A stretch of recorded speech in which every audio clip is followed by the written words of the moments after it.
Gente, boa noite a todos, boa noite, queridos amigos, né, internautas, que nessa quarta-feira, já que já está quase sacramental, quarta ou quinta-feira, né, toda semana a gente tem promovido um debate, uma live, que busca justamente debater aspectos da cidade de Paranavaí, né? E num momento como esse, tão importante, que a gente vive, um momento de muita dificuldade, a pandemia está aí, infelizmente, fazendo inúmeros mortos, né, muitas pessoas com muitas dificuldades, famílias com dificuldades do ponto de vista econômico, do ponto de vista social, e aqueles que ainda perderam entes queridos ou amigos próximos, têm sentido muito isso. Eu acho que é importante a gente trazer um tema como esse, o debate de hoje, que é justamente discutir um pouco qual que é o papel do servidor público, que é sempre muito importante numa cidade, mas nesse pós-pandemia, logo após pandemia, vai ter um papel muito determinante, né? Não só o servidor público, mas o serviço público como um todo, né? E é isso que a gente pretende debater hoje. Que aspectos que nós temos hoje, qual é a nossa realidade, qual é a estrutura que a cidade de Paranavaí tem hoje em relação aos serviços públicos, o que ela pode buscar ampliar e, sobretudo, né, o papel do servidor nesse processo, e como ter o servidor empenhado nesse debate, nessa discussão. Então, essa é a ideia desse debate hoje, que tem como tema, né, o papel do servidor público municipal no pós-pandemia. E o nosso convidado de hoje é o professor Carlos, né, nosso querido amigo, que além de professor é vereador na cidade de Paranavaí, e o convite ao Carlos não foi por um acaso. A gente tem acompanhado o trabalho dele na Câmara, o trabalho dele junto aos servidores, o debate que ele tem feito e as discussões que ele tem promovido na Câmara, os requerimentos, as solicitações. É alguém que está muito inteirado dessa realidade, né, do Serviço Público de Paranavaí. Então, acho importante trazer ele para debater conosco e fazer esse bate-papo, que, como eu disse, a gente pretende elencar alguns aspectos que a gente acha relevante, em conversa com vários servidores, em conversa com a comunidade, então acho que é importante a gente elencar isso. Agradecer o pessoal que já está conectado, o João Marçal também, o nosso ex-prefeito José Augusto Felipe também conosco, né, o José Augusto Felipe conectado, muita gente já, então queria pedir para o pessoal que está conectado, não só conectar, mas compartilhar também, para que essa live chegue longe. Importante que a live tenha uma grande audiência. Boa noite, professor Carlos, suas considerações finais. Um prazer muito grande, muito obrigado por ter aceito o convite e estar participando conosco nesse debate. Boa noite. Boa noite, César Alexandre. Primeiro, quero agradecer o seu convite. Gostei bastante de participar dessa live. E uma boa noite especial para aqueles e aquelas que estão nos acompanhando pelas redes sociais, aqueles que pararam um pouquinho agora os seus afazeres para acompanhar a sua live. César, que tem... Eu tenho dito o seguinte, César, você já começa dando um passo importante na sua pré-candidatura, porque é um passo importante. A gente conhece o candidato, é na pré-candidatura, porque você já começa dialogando, debatendo, sem medo de se expor, debatendo todos os temas que são importantes para a nossa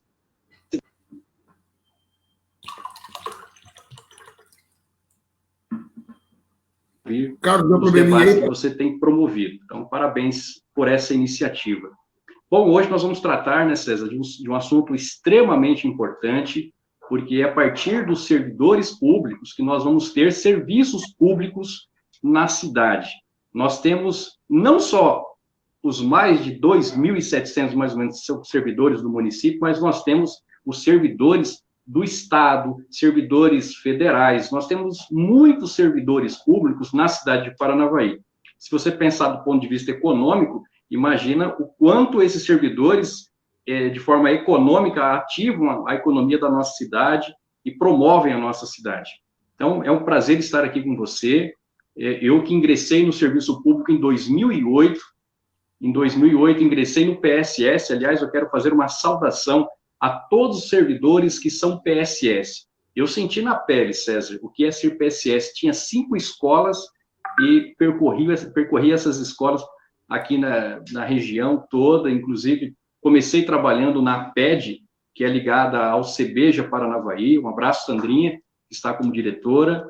Então, comecei na PED como PSS. Lecionava em Alto Paraná, Nova Esperança e aqui na cidade. Não tinha carro, dependia de ônibus. Então, sei muito bem o que os PSS passam. Uma saudação especial para eles, que estão resistindo, né, com esse governo, e depois a gente vai comentar um pouquinho sobre isso. Mas seriam essas considerações. Agradeço bastante o seu convite e passo a bola para você iniciar o debate. Obrigado, César.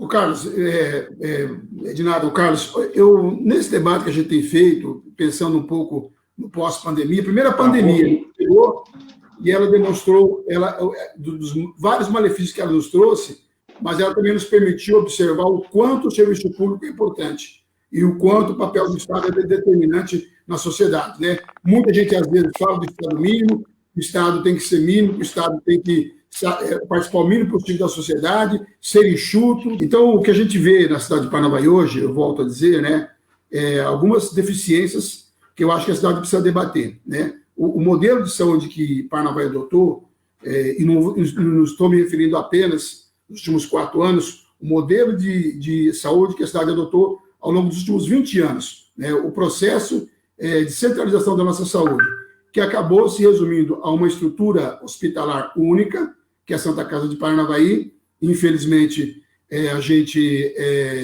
hoje possui apenas essa estrutura, que, apesar de estar localizada em Paranavaí, não pertence a Paranavaí. Santa Casa de Paranavaí é uma estrutura regional, do estado do Paraná, e ela está subordinada à tal da central de leitos. Então, do ponto de vista hospitalar, a cidade de Paranavaí tem uma grande deficiência, né? Ou seja, nós não conseguimos internar ninguém hoje, né, por iniciativa do município, sem que isso passe pela central de leitos. Consequentemente, via de regra, na maioria das vezes, as pessoas com internamentos que não são graves ou extremamente graves, dificilmente conseguem o internamento da Santa Casa. Acaba, muitas vezes, relegado em segundo plano, né, e acaba, muitas vezes, sarando lá na nossa UPA, que hoje nós tínhamos o PA, a nossa UPA foi transformada num PA, a pessoa fica ali literalmente internada por uma semana, 10 dias, 15 dias, muitas vezes sara no PA, porque os profissionais estão lá, procuram dar o melhor atendimento possível, a gente é testemunha disso, do empenho dos trabalhadores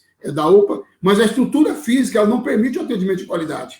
Isso é evidente. Quem esteve lá, eu estou dizendo isso aí em loco, porque passei por uma experiência recente com um familiar, você vê que não tem condições estruturais de um hospital, mas a pessoa fica ali simplesmente internada, né, ocupando uma vaga ali, uma semana, 10 dias, 15 dias, e às vezes, infelizmente, vai até a óbito. Então, esse é um aspecto que nós precisamos debater. Essa questão, que é inclusive uma solicitação antiga uma solicitação antiga da comunidade, né?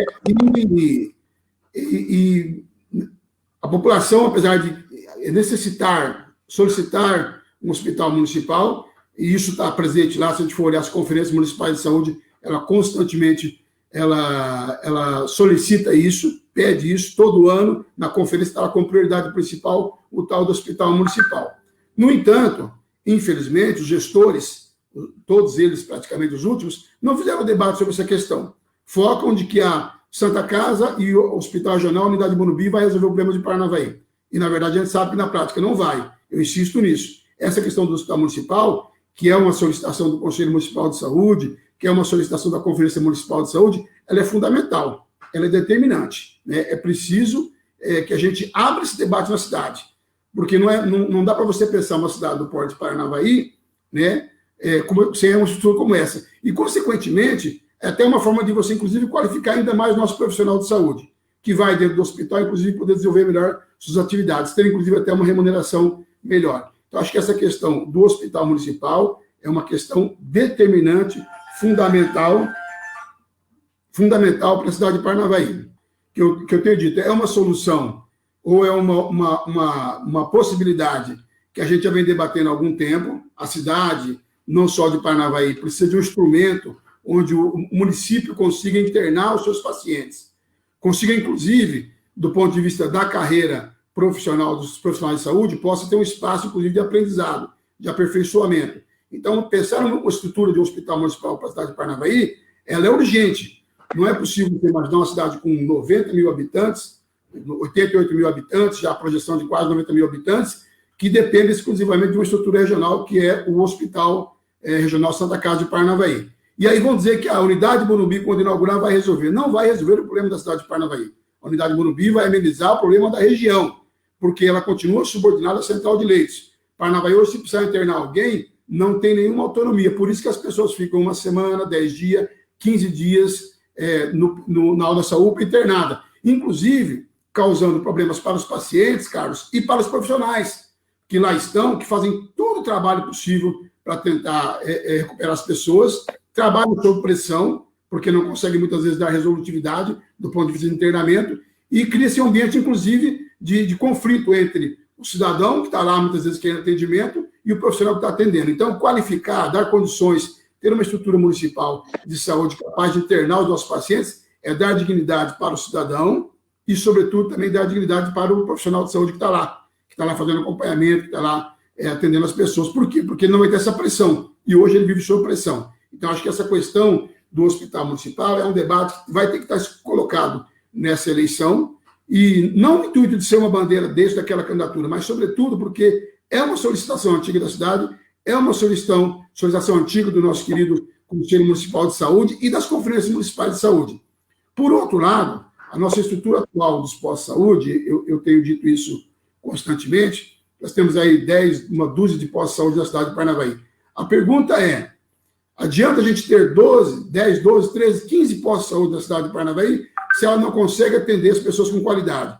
Então, é preciso repensar. Ao invés de, muitas vezes, criar um posto novo, você dá uma estrutura para ele capaz de atender as pessoas. Você tem lá no posto de saúde, por exemplo, os profissionais das diversas áreas, da ginecologia, da pediatria, o clínico geral, geriatria. Então, é melhor você ter numa cidade 8 postos muito bem estruturados do que ter 15, 20 faltando profissionais. E também, mais uma vez, colocando os enfermeiros, os técnicos sob pressão. Porque muitas vezes a falta de um médico num posto de saúde, Carlos, a população ela quer atendimento.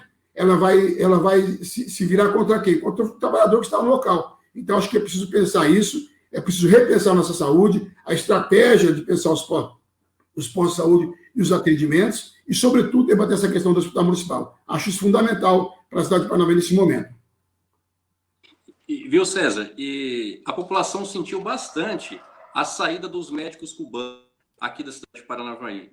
E para você ver que, com o tempo, isso foi tendo um reflexo assim, muito negativo, porque por aquele formato, por aquela forma que a população sentiu bastante a falta dos mais médicos. E agora, falando de uma outra questão de valorização, esses servidores da saúde, eu quero fazer uma saudação, porque essas equipes, né, que cada UBS tem uma equipe, e essas equipes, elas trabalham muito, elas atendem muito bem, elas realmente fazem uma diferença enorme na saúde da cidade, que muitas vezes, mesmo que não tenha um médico ali, mas se a pessoa se sente muito bem atendida, acolhida, eu tenho certeza que já dá para amenizar e melhorar muita coisa na saúde. Eu estou falando de baixa complexidade, né? Não estou falando de média e alta complexidade. Mas o hospital municipal me estranha, porque é um debate tão latente, tão forte na cidade já há algum tempo, e a administração, em nenhum momento, monta uma comissão, ouve as pessoas para formar, então, um estudo sobre isso, para verificar a viabilidade, se dá ou não dá. Não adianta falar que não dá. Não tem orçamento para isso, não dá. Tem que provar, tem que debater, dialogar com as pessoas que entendem, que são do rancho. É o que falta, o que você sempre coloca, né? É o diálogo. É o diálogo, e dialogar não é dialogar do sentido grego mesmo, do diálogo, né? Da dialética, ou seja, ouvir aquele que pensa diferente, principalmente. Isso é dialogar. Ouvir que pensa diferente de você. E não só ouvir, mas também, em algum momento, ceder. Isso é a essência do diálogo. Dialogar é ouvir, entender e, se necessário, mudar de opinião. Senão, é um diálogo, né? O ouvir não significa dialogar. Tem que saber ouvir. Eu acho que esse é o caminho, e eu acho que a saúde continua sendo uma das grandes questões da nossa cidade que precisa ser debatido. Como eu falei, às vezes ela está fora um pouco do debate, porque está todo mundo envolvido nessa questão da pandemia. Mas a análise que eu faço hoje da nossa estrutura de saúde, das condições e objetivos dos trabalhadores é muito preocupante, porque você tem que tirar o funcionalismo dessa pressão que a população muitas vezes exerce, e de forma natural, porque as pessoas querem atendimento, e ela vai no posto de saúde buscar atendimento e não tem, ela vai, evidentemente, pressionar. Então, é preciso repensar isso. Nós precisamos estruturar melhor os nossos postos de saúde e pensar, né, a médio prazo e a curto prazo em soluções mais rápidas de contratação, inclusive de vagas para internamento, mas a médio prazo pensar em como debater essa questão do hospital municipal. Eu volto a dizer, um hospital municipal em Paranavaí, Carlos, pode inclusive atender a região, pode inclusive, do ponto de vista de vender leitos, na medida que ela vai aumentando, inclusive atender a região. Eu acho que é algo que precisa ser pensado, precisa ser debatido nessa eleição. Mas, Carlos, vamos passar para um segundo assunto, que eu acho importante também, fundamental, é a questão da segurança, né? A segurança em Paranavaí. E a gente vai ter duas discussões. A questão da segurança está diretamente ligada à questão da educação, e nós vamos debater isso depois da educação, mas que é uma ação de médio e longo prazo, né? A questão educacional. Você investir no aluno, você investir na criança, investir no jovem, consequentemente, você consegue diminuir a questão da marginalidade, da insegurança. Mas nós temos problemas pontuais, problemas de agora, que você precisa da ação policial. A gente tem uma estrutura hoje no estado do Paraná da Polícia Militar, que a gente acompanhou. Eu fui policial militar na década de 80, e a gente vê o quanto o efetivo diminuiu, né? O número de policiais diminuiu em relação ao que era em 80, a população aumentou, a criminalidade aumentou. Então, a segurança hoje é uma questão muito presente. Você conversa com as pessoas nos distritos de Graciosa, de Mandiocaba, ou Piracema, que é distrito, mas está distante, deputado Zé Afonso, o chamado Quatro Marcos, e mesmo Sumaré, o reclame é geral, que muitas vezes não tem praticamente nenhum atendimento de segurança. A Polícia Militar não consegue dar atendimento lá, e a Guarda Municipal, infelizmente, também não consegue. Por quê? Porque a estrutura que nós temos hoje da Guarda Municipal, Carlos, é a estrutura da gestão anterior.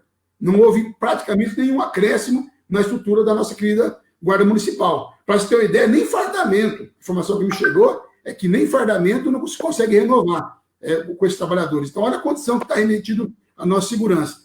A Guarda ainda continua desarmada, e a gente sabe que a nossa Guarda Municipal tem se envolvido aí numa série de situações, questão de drogadição, questão de discussões familiares, questão de abordagem aí de cumprir mandato de segurança. Então, a gente sabe que hoje a Guarda Municipal é um braço muito importante da Polícia Militar e da Polícia Civil. Mas, por exemplo, não tem nem armamento, né?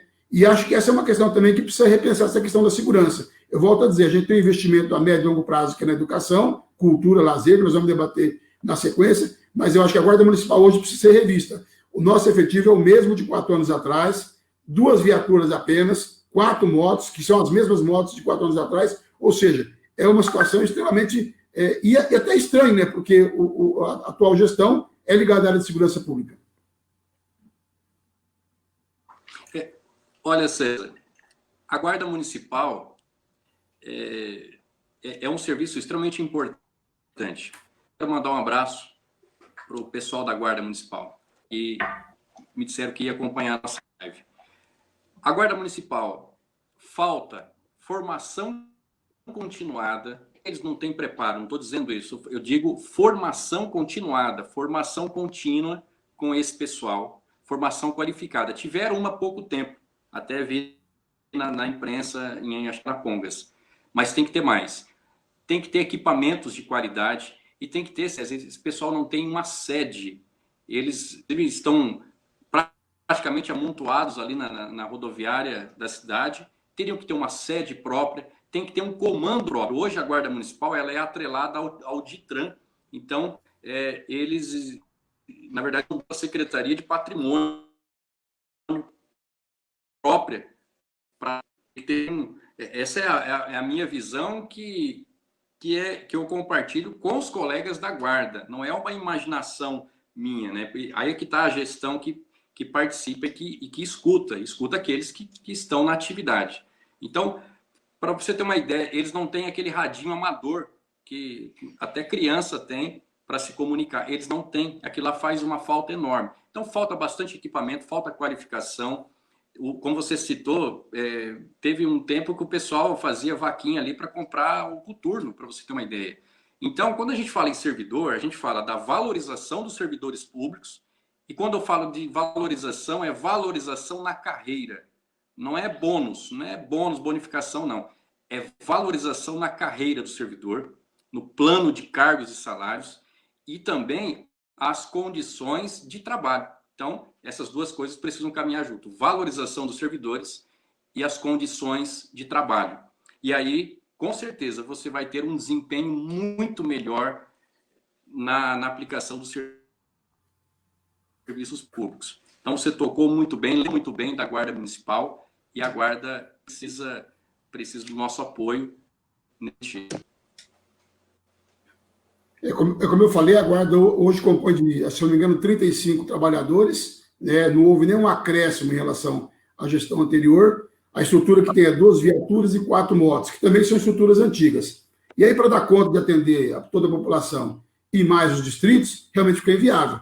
E a gente sabe que a Polícia Militar também tem uma situação muito parecida em nível de Estado. Agora, o que você falou, é preciso investir, tem que dar condições objetivas de trabalho para o cidadão. Quando a gente fala em condições, não é só a questão salarial, que é importante também, mas, sobretudo, a questão de material. Para você ter uma ideia, Carlos, até colete, alguns coletes, alguns trabalhadores tiveram que comprar, adquirir, né, porque os coletes antigos já não estavam em condições tão boas. Então, são questões que é preciso repensar. O sistema de monitoramento de Paranavaí, que foi gasto R$1.300.000, não está funcionando, literalmente. A informação que a gente tem é que o sistema não funciona, não opera, né, apesar de a maior parte das câmeras estão estragadas, não funciona, sem manutenção, e a central de monitoramento também não funciona. Então, é para dar um exemplo de como é que o nosso servidor precisa ser melhor assistido, porque todo mundo quer ir para o trabalho, Carlos, e trabalhar bem, fazer um bom trabalho, e eu sou funcionário público há 32 anos, sei que todo mundo quer fazer um trabalho bem, quer atender bem o cidadão, mas você tem que ter as questões básicas garantidas, né? Você tem que se sentir animado, para isso você tem que ter equipamento, material, ter condições. Eu volto a dizer, essa questão do armamento é uma questão urgente, porque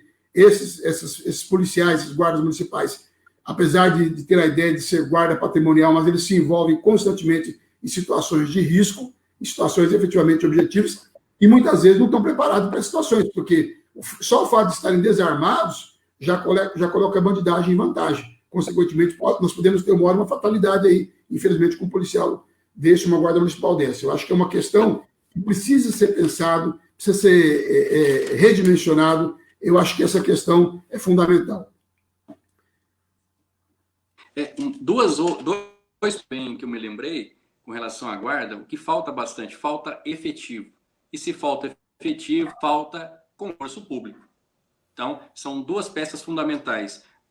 Poderíamos ter, por exemplo, uma base nos distritos. Você imagina uma operação que precisa atender lá em Graciosa. Até se para a Polícia Militar, para atender os distritos, já é extremamente difícil, imagina, então, a deslocar daqui da cidade, da área urbana nossa, para Graciosa, ou para Mandiocaba, ou para Piracema. Ou seja, então, precisa de efetivo para isso. Não temos nenhuma mulher na Guarda Municipal. Já estava na hora de abrir tantas vagas para formar um pelotão de mulheres, né, para nos ajudar na cidade de Paranavaí. Acho que a Guarda Municipal tem muito a nos oferecer ainda. Acho que é um trabalho extremamente importante que as novas administrações precisam pensar com bastante carinho, porque uma cidade que teve uma administração, que tem uma administração que ganhou sobre o lema cidade segura, né? Será que ela está segura? Né? Será que ela está sendo cuidado? Então, está aí essa reflexão para a gente fazer. Parabéns, César. Inclusive, Carlos, eu me recordo quando eu era policial militar, quem fazia o trabalho do trânsito também era polícia militar. Eu, inclusive, atuava nesse sentido, não só cuidando do trânsito da cidade, mas também atendendo as crianças que atravessavam para ir para a escola. Eu me recordo que era uma função da polícia militar, o trabalho de verificação documental dos veículos, enfim, tudo isso também é segurança. Segurança não é só o papel da Guarda Municipal, mas é também esse aspecto do trânsito.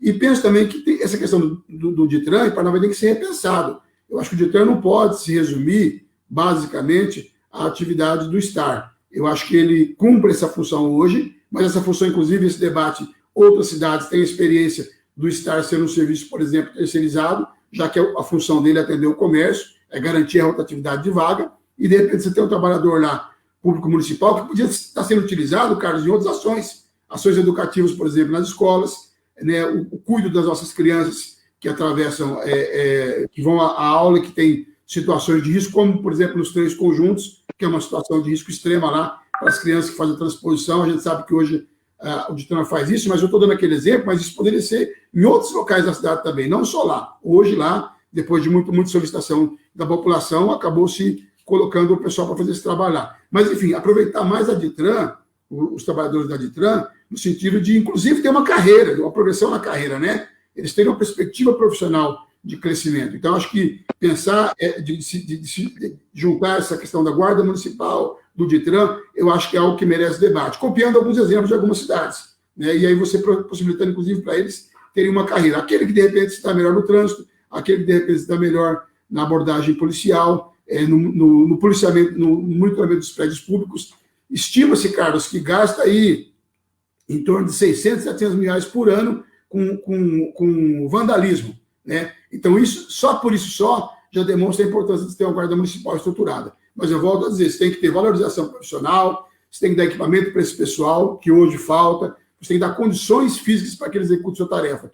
Dar condições de monitoramento, eu volto a dizer, o nosso sistema de monitoramento precisa ser revisto. Eu acho que são questões que precisam ser debatidas. A segurança é algo fundamental. As pessoas hoje se sentem inseguras. A gente conversa com as pessoas, sobretudo nos distritos, nas vilas rurais, né?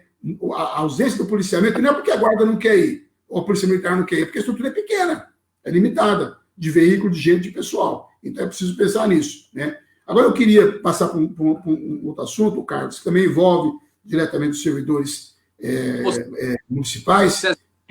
Oi. Só para... Eu quero fazer um comentário sobre o Ditran, rapidamente. Pode. O Ditran, eu tenho um carinho pelos orientadores, pelos agentes de trânsito. Outro dia eu vi uma orientadora, para você ver como que é importante a empatia do gestor, a empatia, de se colocar no lugar dessas pessoas. Nós, junto com o sindicato, aliás, dar um abraço para o Gabriel, toda a diretoria do Sincerpar. Sindicato é importantíssimo, gente, na luta e na defesa e da valorização dos servidores. Então, você que não é filiado, precisa ficar. Não caia nessa onda que infelizmente foi tida no Brasil de que sindicato não luta, de que sindicato é corrupto, né? Parem com isso, porque, né, é um braço importante, e principalmente na administração, que é o sindicato. Mas voltando aos orientadores de trânsito. Outro dia, conversei com uma orientadora no centro, ela estava chorando porque foi agredir uma pessoa verbalmente e quase que fisicamente. Daí eu conversei, ela falou que praticamente isso, infelizmente, é quase que rotina. Quente, nós sabemos aqui que Paranavaí, na época do calor mesmo, a média é 38 a 40 graus, a 41 graus.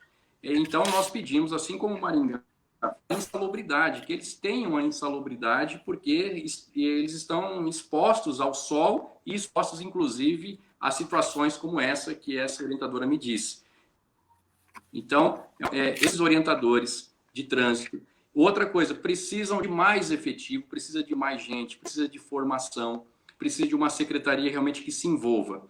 O Ditran também, com o tempo praticamente parado, né, sem secretário, agora assumiu recentemente o tenente Catelan, inclusive tem um bom relacionamento com ele.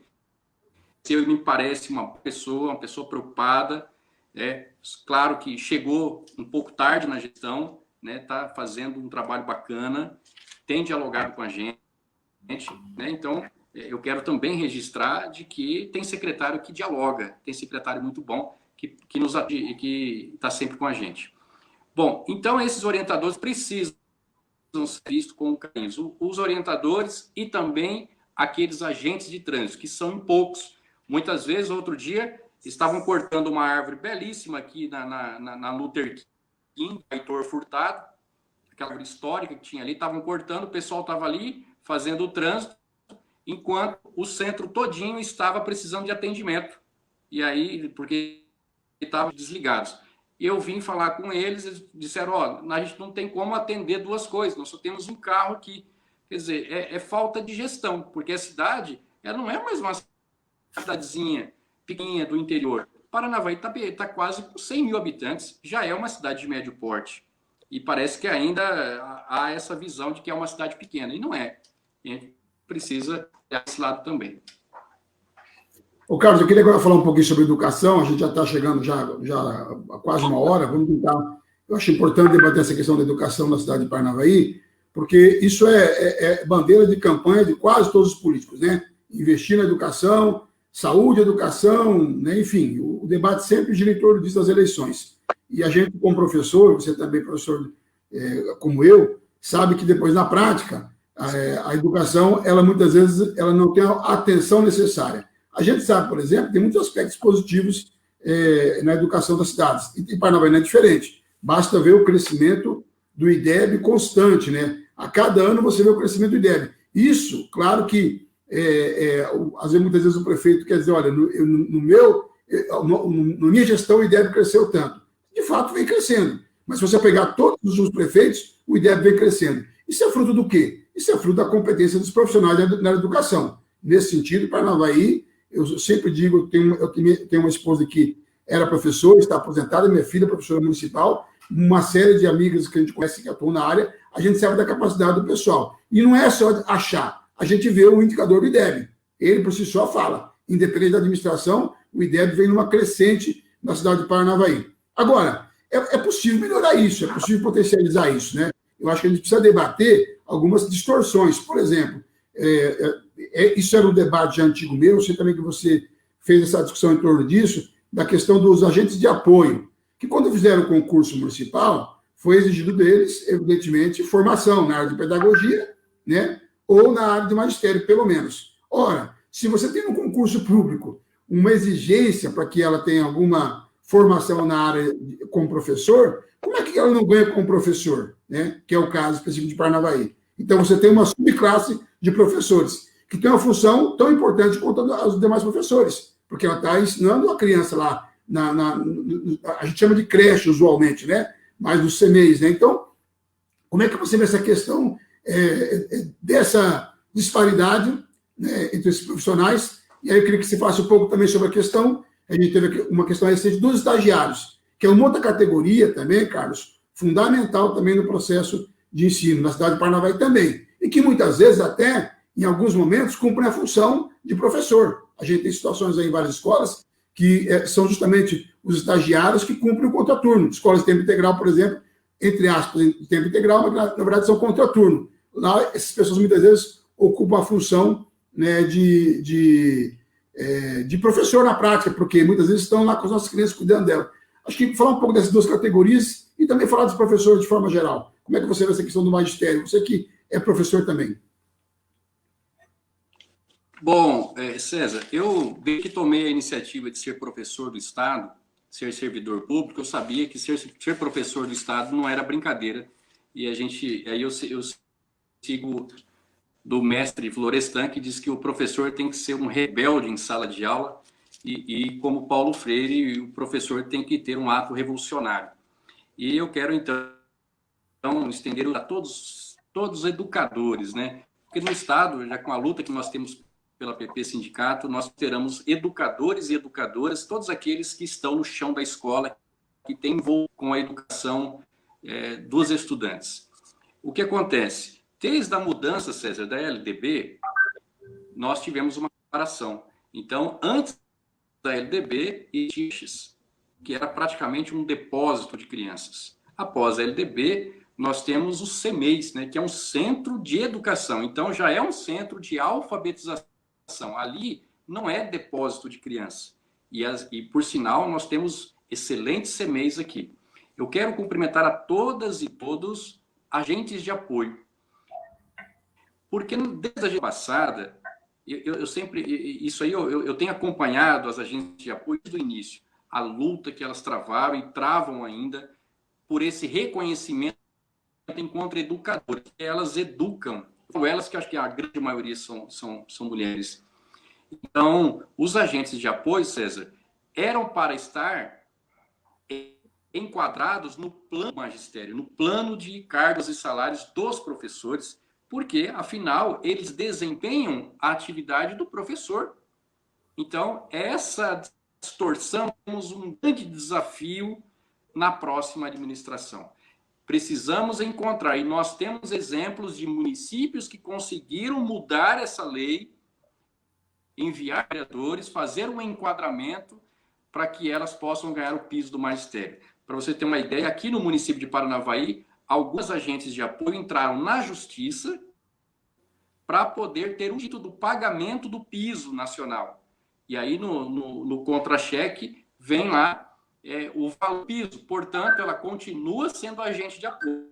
Ela não para no cargo de salários, mas continua, aí acaba ganhando como professor. Então, esse é um grande desafio, porque desempenha um grande papel na educação. E aí, já aproveitando, falando dos estagiários, que nós acompanhamos também desde o começo, primeiro foi com a luta de aumentar a bolsa, porque Pavaí é uma vergonha, é uma das cidades que menos paga os estagiários, o valor é menor.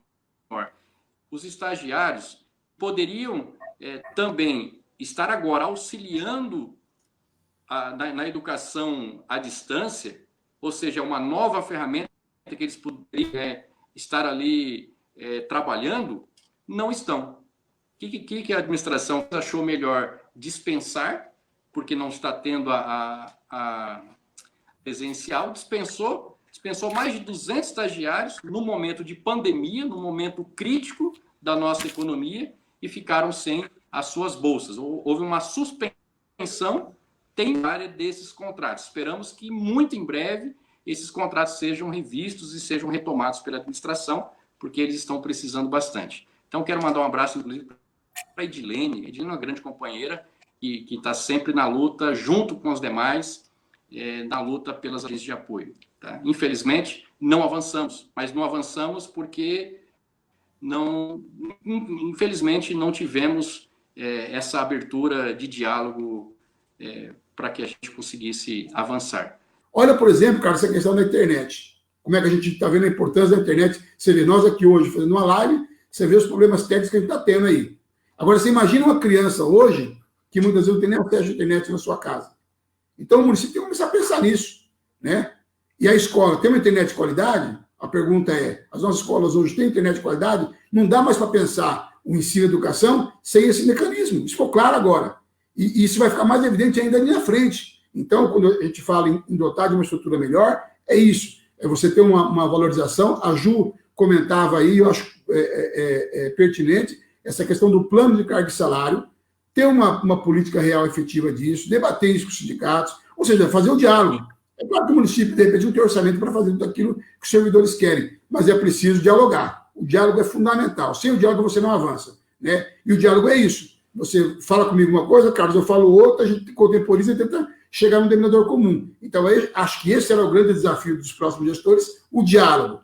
Né? E, sobretudo, o gestor municipal vai ter que dialogar muito com os servidores. Os servidores vão ser uma ferramenta fundamental no processo de atender o cidadão no dia a dia, né? E, sobretudo, pensar em como a cidade sai dessa condição que hoje, infelizmente, foi agravada pela questão da pandemia, essa crise econômica que pega a todos. Né? Eu queria também agora, Carlos, você queria falar mais uma coisa para fechar, não? Sim, para fechar, viu, César? O ano passado foi para a Câmara de Vereadores a votação do Vale Alimentação para o pessoal da educação, para professores, orientadores, agentes de apoio. Agora, na última segunda-feira, eu coloquei um requerimento pedindo para que a administração possa um artigo que tem no projeto de lei, que, aliás, o César, ele, ao invés, eu digo isso sempre, a administração dá um passo à frente e atrás. Quando deu o passo importante do Vale, deu 2 para trás. Por quê? Porque você não pode usar o Vale Alimentação para punir as pessoas. Porque tem no projeto de lei que diz que se você cometer 2 atrasos, 2 impontualidades, e não descreve, não discrimina ali quantos minutos, ou tudo no biométrico. Então, se você tiver 2 atrasos, você perde o Vale Alimentação naquele mês. Então, você coloca o Vale Alimentação, que é um benefício importante, mas você, então, pune por outras regrinhas aí, e isso acaba dando um maior problema. Nós temos casos, em muitos relatos, o sindicato está de prova, de professores e professores que perderam em algum mês específico, porque na hora de tirar o relatório, viram que chegaram em algum momento, chegaram atrasados. Então, questionei isso, acho importante que a gente tenha isso no município. E outra coisa, nós pedimos para que já que os recursos são do Fundeb, para que o pessoal das cozinhas de conservação também pudessem ganhar o Vale Alimentação. E também propomos para que seja estendido para todos os servidores do município. E aí, até agora, a gente está aguardando esse estudo, não apareceu. Maringá, por exemplo, claro que, não comparando a questão orçamentária, né, que não tem nem como comparar, mas lá o prefeito Maia concedeu aos servidores um valor de R$ 371,20 para todos os servidores. Esse é o valor que cada servidor do município ganha.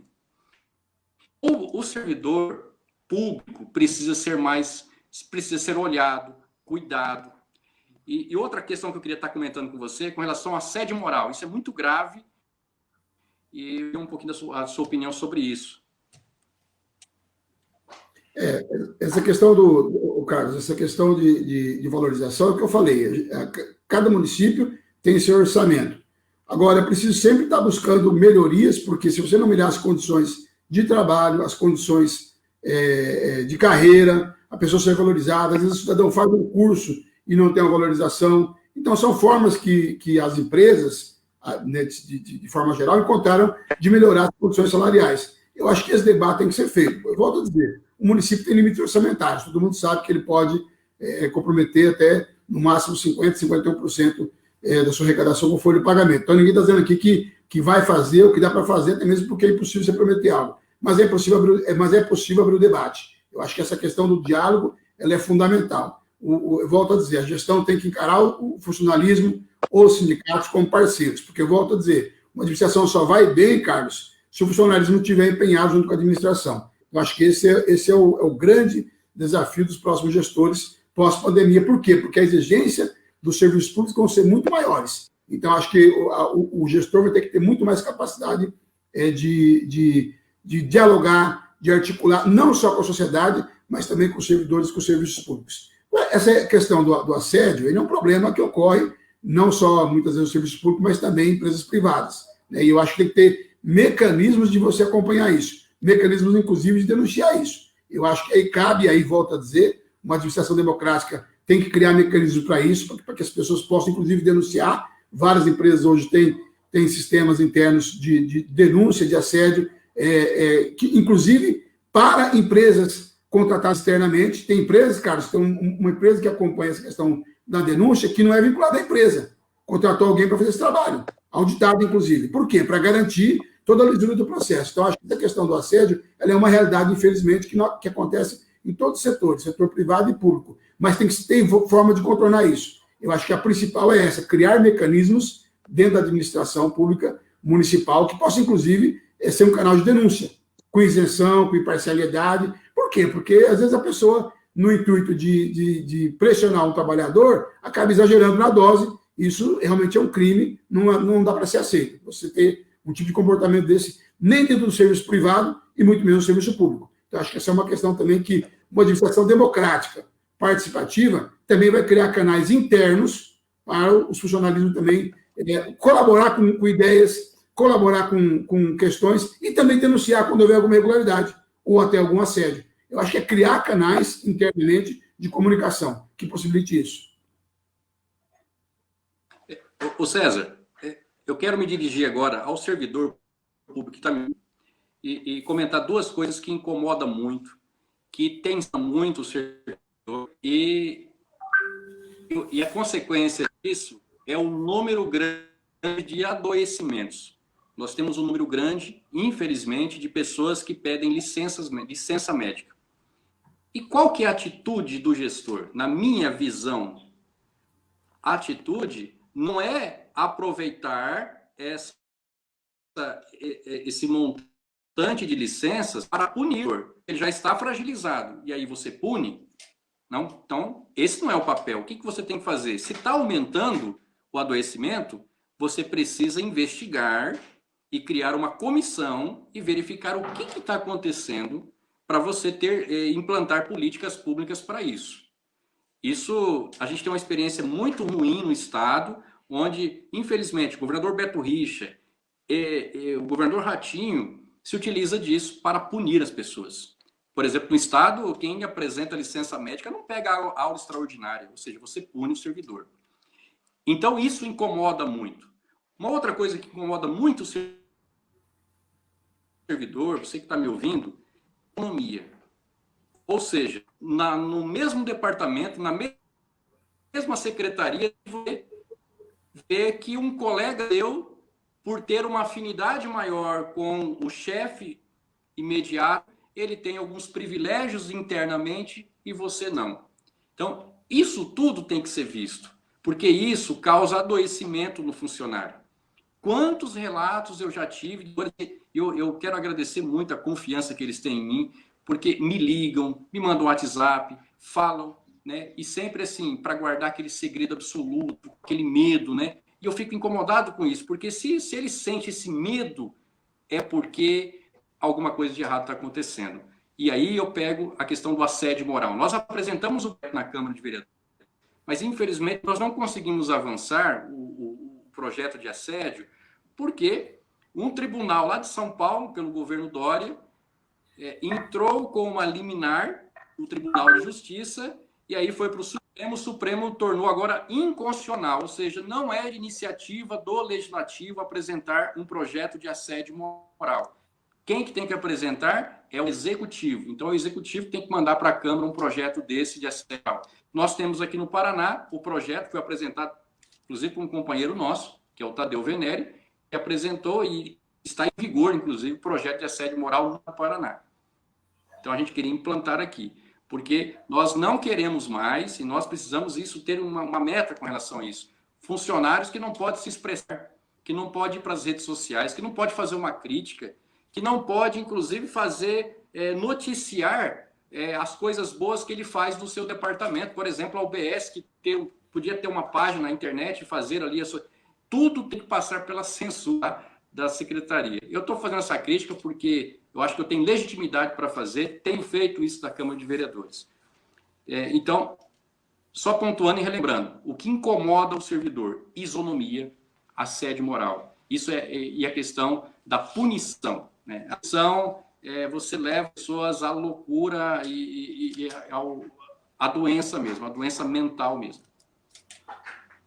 Eu acho que você tem que criar, como eu falei, você tem que criar mecanismos de democracia no serviço público, né? Agora vai do estilo da gestão. Tem gestão que não entende que isso é prioritário, que o diálogo, o debate é prioritário. Eu também, assim como você, compartilho dessa visão. Temos que criar mecanismos para que, inclusive, o servidor possa questionar alguns aspectos. Se de um lado ele pode ser cobrado, e deve ser cobrado quando ele cumprir sua função, mas ele também tem que ter o direito de acessar alguém para que possa, inclusive, ter uma questão sua que ele entende que está sendo prejudicado. Eu acho que só as empresas modernas fazem isso. É a ideia de você pensar a empresa ou pensar a prefeitura como um grande time. Eu sempre falo isso. Eu volto a dizer, o atendimento ao cidadão, ele só vai ter qualidade se toda a estrutura administrativa agir de forma uniforme e de forma empenhada. Como é que você faz isso? Sendo justo. Isso que você falou. A justiça, justamente, ela garante a isonomia, garante o direito de todos em relação à sua atuação, em relação aos seus direitos não serem infringidos, a poder questionar, a poder opinar, dar opinião, né? E como é bom você ter um colaborador seu, eu trabalho numa empresa conceituada que tem como forma de funcionamento essa ideia da participação, como é bom você ouvir um subordinado seu,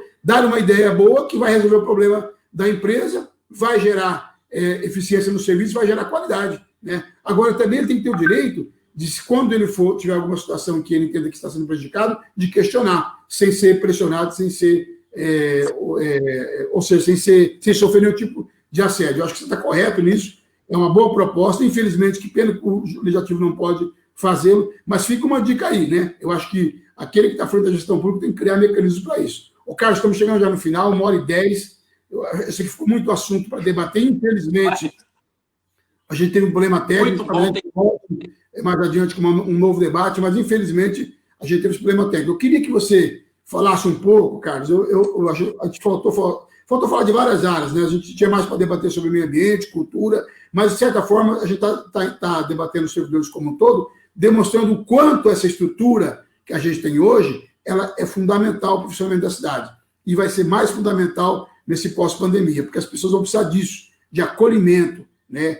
se colocar no lugar do outro, volto a dizer, a questão econômica está cada vez mais pegando, e aí a área de atendimento de saúde vai ser fundamental, a área do SUAS, que é o serviço social, vai ser fundamental. A gente tem observado que, infelizmente, a estrutura nossa atual, Carlos, não cresceu quase nada, né? A estrutura que tem hoje do SUAS, dos CRAS, dos CAPs, dos CRES, são estruturas da gestão anterior, não houve nenhum acréscimo. Aliás, houve até alguns fechamentos, por exemplo, o CRAS Moema do Simone fechou, infelizmente, né? Lá tinha 1.200 famílias sendo atendidas, que foram remetidas para a Vila Operária. O pessoal tem agora sair do Simone para ir lá na Vila Operária para ser atendido pelo CRAS. 1.200 famílias. Quer dizer, é um contingente substancial em uma região que precisa de uma atenção maior. Então, em tempos como esse, não dá para pensar você fechar a estrutura. Você tem que melhorar elas.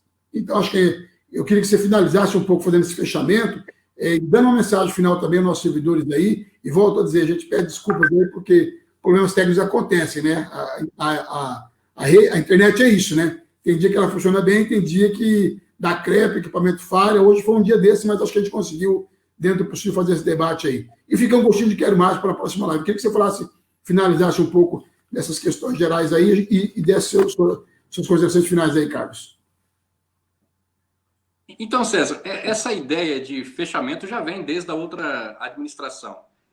Você deve se lembrar bastante do que foi polêmico aquela época que fecharam a escola rural em Piracema. Então, fecharam a escola rural. Isso, né, foi um absurdo, mas passou. E aí, né, nessa administração, já nós deparamos com uma luta para não fechar o BS rural lá do Jardim Umbi. Porque aquela comunidade precisa e utiliza bastante tanto a comunidade externa como a equipe que trabalha. Agora, recentemente, é o BS do Jardim São Jorge, que também foi fechada, e por isso é importante a manifestação popular e a luta, e a nossa luta em conjunto, inclusive em conjunto com a Câmara de Vereadores. O prefeito agora voltou atrás, parece que agora vai reabrir a UBS do Jardim São Jorge, que é uma das mais antigas do município, é uma UBS histórica da cidade. E outra coisa que eu quero salientar, já fazendo então as considerações, é isso, né, César? Já concluindo, é com relação ao seguinte: nós, como o próprio tema da nossa live é o pós-pandemia, e aí eu me preocupo bastante. Nós temos uma política federal em curso que é tudo de ruim, né? É um desmonte total de serviços públicos, é um desmonte da valorização dos servidores públicos. Nós temos para o ano que vem, e aí vai ser um desafio enorme para o sindicato Sincerpec de Paranavaí, e vai ter que entrar na justiça, vai ter que encontrar formas para que a administração pague, por exemplo, as progressões, pague o anuênio, por exemplo, porque, segundo a lei federal, isso pode ser votado agora já no Senado, que não vai ter nenhum tipo de avanço nas carreiras a partir de para os servidores públicos. Então, luta, por isso que a gente precisa, nesse momento, fazer esse debate, unir, trazer as pessoas para debater. É um momento importante, um momento de pré-campanha, daqui a pouco é campanha, e aí agora que esses assuntos precisam ser questionados e precisam ser debatidos. Eu agradeço bastante, César. Eu gostaria até de falar, eu quero mandar um abraço pessoal dos ACS. Tivemos uma luta bem interessante na Câmara Municipal, os ACS, os ACE e também os motoristas da educação. Tivemos um avanço na carreira deles, com luta do sindicato. Então, as coisas não são... as coisas são gradativas, mas exige muita luta e muita força. O pessoal da infraestrutura é um pessoal que faz um trabalho incrível na cidade. Muitos ali ganham muito pouco, mas são guerreiros. E a gente precisa olhar para essas pessoas, porque é elas que fazem a cidade acontecer. Sem eles e sem elas, a cidade de Paranavaí para mesmo, né? Não tem nada e a gente acaba não atendendo a população que mais precisa do Estado. E como você falou no início, é nesse momento que o Estado precisa ajudar as pessoas. E aí o Estado é valorizar. Um abraço para os liberais que acham que o Estado não é importante, pois agora ele é importante. César, eu agradeço a oportunidade de falar com você e falar com todos e todas nessa live. Eu acho que as pessoas conseguiram aí um abraço, sem a relação das pessoas aqui para mandar um abraço, mas obrigado mesmo pelo convite. Um grande abraço, uma boa semana, um ótimo final de semana e feliz Dia dos Pais. Um abraço para meu pai, que certamente está acompanhando a gente lá em Londrina. Um abraço para minha mãe também. Um abraço. Tchau, tchau. Obrigado, Carlos. E é isso aí, pessoal. Eu acho que a ideia hoje dessa live, apesar dos problemas técnicos que a gente tivemos, né? Mas a ideia fundamental era debater isso, colocar isso no debate, né?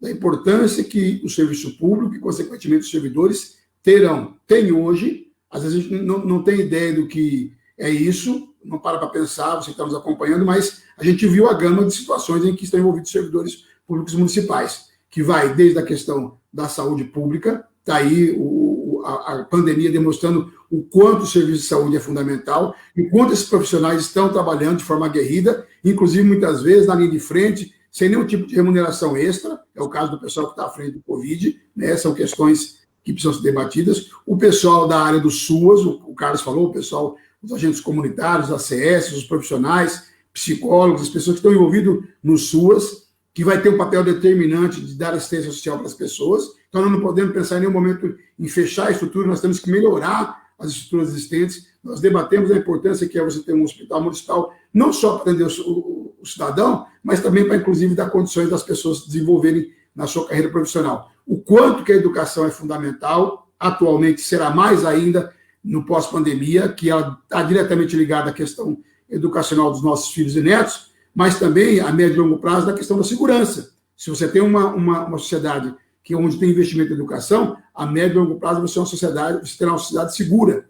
Agora, nós temos problemas também pontuais. Insegurança está aí. E a gente olha para a estrutura da Guarda Municipal, que foi uma boa ideia quando a criação, era proposta nossa também lá atrás, quando eu era vereador, se materializou, mas ela não se materializou na totalidade. Ainda a gente vê que falta estrutura, falta material para o pessoal trabalhar, falta inclusive uniforme, falta viatura, mais gente. O trabalho poderia ser muito maior, sobretudo nos distritos, Graciosa, Mandiocaba, Sumaré, Piracema, que é o distrito mais está distante, Deputado Zé Afonso, são locais que muitas vezes precisam do policiamento e não tem a presença do policiamento, né? Então você vê a importância que é você ter a presença desse pessoal lá também, que é um grupo que auxilia também a Polícia Militar e a Polícia Civil. A questão da infraestrutura, que a gente acabou não comentando, mas o quão importante é o trabalho que esse pessoal faz de manutenção da cidade. E muitas vezes, Carlos, como ganha um pouco. Bom, a gente viu recentemente essa questão do auxílio emergencial, que inclusive foi até uma situação lamentável, a forma como foi tratado isso na rede social, expondo várias pessoas que não fizeram solicitação, mas pela questão econômica que eles têm de ganharem pouco, de estarem cadastrados no Cade Único, acabaram muitas vezes automaticamente recebendo o depósito numa conta. E aí, de repente, teve gente que, inclusive, a gente não sabe de onde são as informações, que a princípio eram informações sigilosas, as informações correram pelas redes sociais, inclusive com a lista de pessoas. Então, situações como essa, é inadmissível para o servidor, né? Pois não, Carlos, quer falar ainda mais um pouquinho? Não, a informação que eu tenho, César, dos 100 servidores que foram colocados na lista e foram expostos ativamente na imprensa, dos 100 servidores, nenhum cometeu nenhum ato, nenhuma infração, né? Foi tudo engano, o sistema complicou, eles tinham um cadastro no Cade Único, depois não atualizaram e tal, né? Então foi mostrado isso. E tem um Cade Único porque ganham pouco. Então é uma reflexão para se fazer. Como é que o servidor vai sobreviver com dignidade?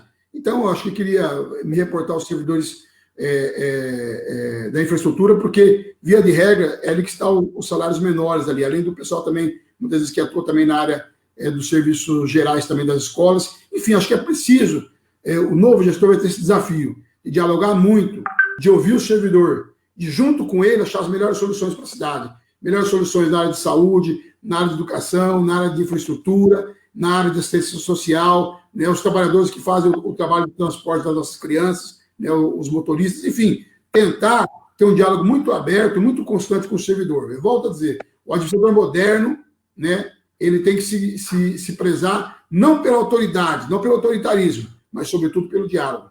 Ter o servidor ao seu lado, como um parceiro. Acho que essa é a mensagem que fica dessa live de hoje, e acho que é importante esse debate, não só para os servidores, mas também para a cidade de forma geral. Tá ok? Boa noite e até a próxima live. Fiquem com Deus. Bom,